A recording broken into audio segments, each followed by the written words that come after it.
Hello friends, कैसे हो आप सब। Today we are going to start और next topic, Newton's universal law of gravitation. ये जो टॉपिक है बहुत ही इम्पोर्टेंट टॉपिक है और बहुत ही आसान है समझने में। इसके ऊपर 3 मार्क के क्वेश्चन आते हैं। किस प्रकार से क्वेश्चन आएंगे सब आप लोगों को समझा के दूंगी मैं।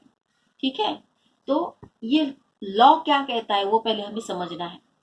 तो according to this theory, every object in the universe attracts every other object.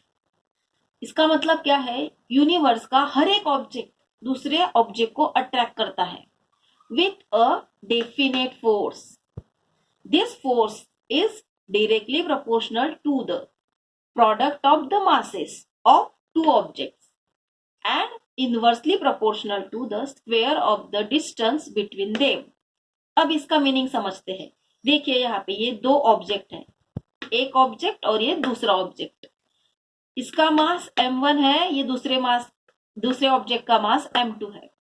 ठीक है, ये दोनों ऑब्जेक्ट जो डिफरेंट डिफरेंट मास के हैं, ये दोनों एक दूसरे को अट्रैक्ट कर रहे हैं विथ अ डेफिनेट फोर्स। उसी फोर्स को हम क्या कहते हैं, ग्रेविटेशनल फोर्स। ठीक है, अब ये ग्रेविटेशनल फोर्स जो है वो डायरेक्टली प्रोपोर्शनल है। किसके साथ डायरेक्टली प्रोपोर्शनल है, इन दोनों ऑब्जेक्ट के मास के साथ डायरेक्टली प्रोपोर्शनल है। ठीक है, और inversely proportional to the square of the distance between them. ये दोनों ऑब्जेक्ट के बीच में ये जो डिस्टेंस है वो डिस्टेंस के स्क्वायर के साथ इनवर्सली प्रोपोर्शनल है। क्या आप लोगों को पता है डायरेक्टली प्रोपोर्शनल का मीनिंग और इनवर्सली प्रोपोर्शनल का मीनिंग क्या है। डायरेक्टली प्रोपोर्शनल मतलब एक को बढ़ाओ तो दूसरा भी बढ़ेगा, एक को घटाओ तो दूसरा भी घटेगा। और इनवर्सली प्रोपोर्शनल का मीनिंग क्या होता है, उल्टा होता है। एक को बढ़ाओ तो दूसरा घटेगा, दूसरे को घटाओ तो एक बढ़ेगा। इस प्रकार से समझ में आ रहा है आप लोगों को। हाँ, अब बच्चे ये लॉ लिखते वक्त क्या गलती करते हो आपको बता देती हूँ। एक तो ये वर्ड छोड़ देंगे, प्रोडक्ट ऑफ द मासेस, ये वर्ड भी छूट गया तो मीनिंग गलत हो जाएगा। दूसरा ये square of the distance between them, कुछ कुछ बच्चे स्क्वेयर छोड़ देते हैं तो पूरा मीनिंग गलत हो जाता है और 0 मार्क्स मिलते हैं इस लॉ के। तो आप लोगों को ये मिस्टेक अवॉइड करनी है। ठीक है बच्चों, अब इस लॉ को एक्सप्लेन करने के लिए भी पूछा जाता है, तो इसका एक्सप्लेनेशन कैसे करेंगे आप लोग। सबसे पहले तो इस प्रकार से फिगर बना लेनी है कि ये दो ऑब्जेक्ट है, इसका मास m1 है, इसका मास m2 है। इन दोनों के बीच में जो डिस्टेंस है वो d इतना डिस्टेंस है। ये डिस्टेंस को रिप्रेजेंट करने के लिए d या फिर स्मॉल r या फिर कैपिटल R भी इस्तेमाल किया जाता है, याद रखेंगे। ठीक है बेटा, तो चलो, अब ये जो हमने लॉ पढ़ा इसी को हमने एक फॉर्मूला में कन्वर्ट कर दिया। ये फॉर्मूला है उसका, ये फॉर्मूला आप लोगों ने अच्छे से याद कर लिया तो आप लोगों को ये लॉ भी अच्छे से याद हो जाएगा।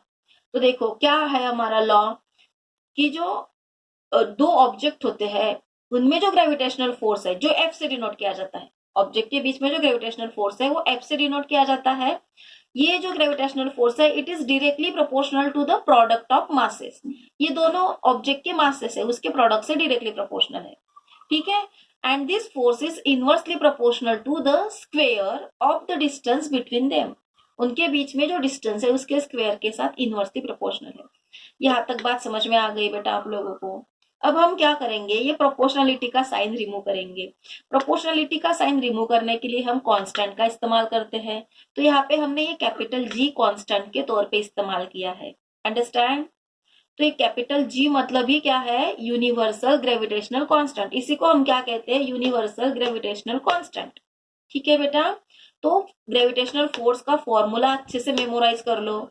F is equal to G m1 m2 upon D square, understand. ये फॉर्मूला आप लोगों को न्यूमेरिकल सॉल्व करने के लिए लगने वाला है, that's why you should remember it.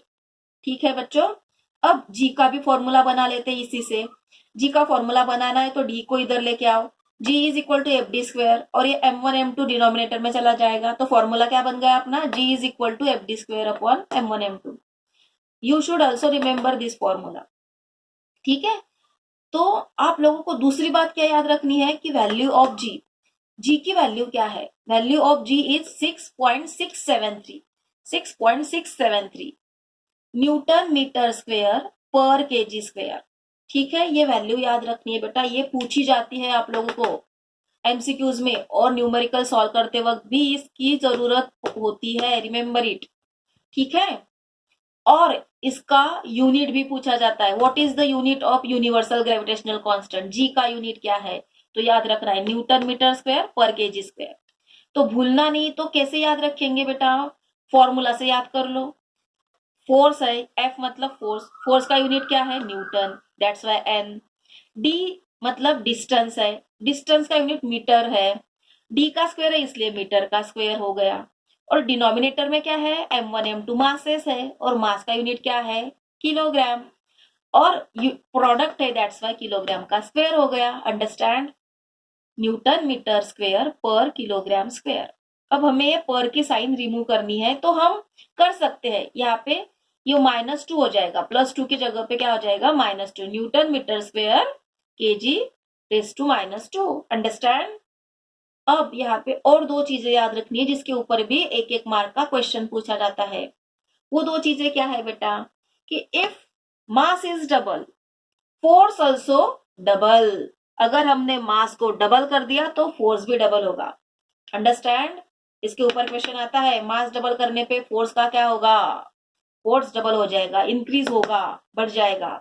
अगर हम डिस्टेंस बढ़ा देते हैं, ये दोनों को दूर दूर कर देंगे, डिस्टेंस बढ़ा देंगे, डिस्टेंस हमने डबल कर दिया, तो फोर्स का क्या होगा, अगर हम डिस्टेंस डबल करते हैं तो फोर्स डिक्रीज होगा, क्योंकि it is inversely proportional, distance inversely proportional है, दैट्स वाई फोर्स को बढ़ाओ तो डिस्टेंस को बढ़ाओ तो फोर्स कम होगा, डिस्टेंस को कम करो तो फोर्स बढ़ेगा।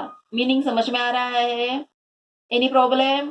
अब कितना बढ़ेगा कितना कम होगा ये आप लोगों को समझना है। अगर हमने मास डबल किया तो फोर्स भी डबल हो जाएगा, अगर हमने डिस्टेंस डबल किया तो force decrease by 4 factor. Why, ये 4 कहां से आया, क्योंकि यहाँ पे क्या है, डी का स्क्वायर, और हमने डबल किया मतलब 2 से मल्टीप्लाई कर दिया है, तो 2 का स्क्वायर क्या होता है बेटा, 4, that's why it is decrease by 4 factor.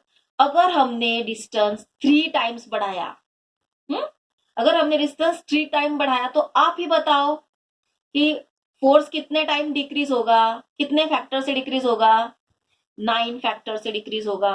Understand. इसके ऊपर क्वेश्चन आता है, समझ में आया आप लोगों को। आई hope you understand this topic. आप लोगों को होमवर्क बता देती मैं, होमवर्क में करना क्या है, ये लॉ लर्न कर लेना है बेटा, ये फॉर्मूला लर्न कर लेना है, पूरा एक्सप्लेनेशन कर लेना है, बहुत ही इंपॉर्टेंट टॉपिक है। जी की वैल्यू क्या है, इसके ऊपर भी क्वेश्चन पूछा जाता है, what is the value of G on moon, moon के ऊपर जी की वैल्यू क्या रहेगी, क्या लिखेंगे आंसर, क्या आएगा, सेम आंसर आएगा 6.673 न्यूटन मीटर स्क्वायर पर केजी स्क्वायर। कहीं पे भी चले जाओ जी की वैल्यू सेम रहेगी। Why, because G is the universal gravitational constant. I hope you understand this topic very well. अगर आप लोगों को कोई डिफिकल्टी है तो कमेंट सेक्शन में आप मुझे पूछ सकते हो, मैं आप लोगों को एक्सप्लेन कर दूंगी। ठीक है।